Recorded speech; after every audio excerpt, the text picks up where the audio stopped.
আইফোনের back shell and হচ্ছে battery লাগানোর আগে অবশ্যই ভিডিওটি আপনাদের দেখা উচিত, কেননা আইফোনের ব্যাক শেল অ্যান্ড বডি এগুলোর ভিত্তিতে বেশ কয়েকটা কোয়ালিটি আছে। যেমন এইটার ব্যাক শেল দেখতে পাচ্ছেন, এইটা ব্যাক শেলটা ভেঙে গেছে, কাস্টমার ব্যাক শেলটা চেঞ্জ করবে। এটা হচ্ছে দেখতে পাচ্ছেন এটা ব্যাক শেল, আর হচ্ছে এটা ভাঙা, আর হচ্ছে এখন ব্যাটারিটা উনি চেঞ্জ করবে, ব্যাটারির চার্জার ব্যাকআপ ভালো পাচ্ছে না। সো আমরা এখন যে ব্যাটারিটা লাগাবো মূলত এটা হচ্ছে হাই ক্যাপাসিটি সম্পন্ন ব্যাটারিটা লাগাবো। ব্যাটারি যে এখানে দেখতে পাচ্ছেন এটাতে 3770 mAh ব্যাটারি। আমি বের করে ওটা দেখানোর চেষ্টা করবো। অনেকে হয়তো ভাবেন বক্সে লেখা আছে, ব্যাটারির সাথে কত লেখা আছে এটা দেখার বিষয়। সো ব্যাটারিটা হচ্ছে একটু আপনারা খেয়াল করবেন, এই যে এখানে দেখুন, এই যে এখানে দেখবেন 3770 mAh ব্যাটারি লেখা আছে। আর আগে যে ব্যাটারিটা ছিল এটার ওই ব্যাটারি এমএসটা হচ্ছে আপনার এই যে দেখতে পাচ্ছেন এটা হচ্ছে 3200 mAh ব্যাটারি,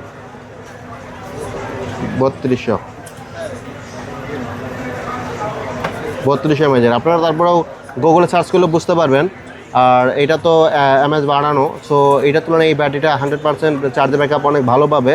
অনেকে হয়তো বলেন যে চার্জার ব্যাকআপ ভালো পেতে চান, সেক্ষেত্রে অনেকেই খোঁজেন যে হাই ক্যাপাসিটি সম্পন্ন ব্যাটারিগুলো লাগানোর জন্য।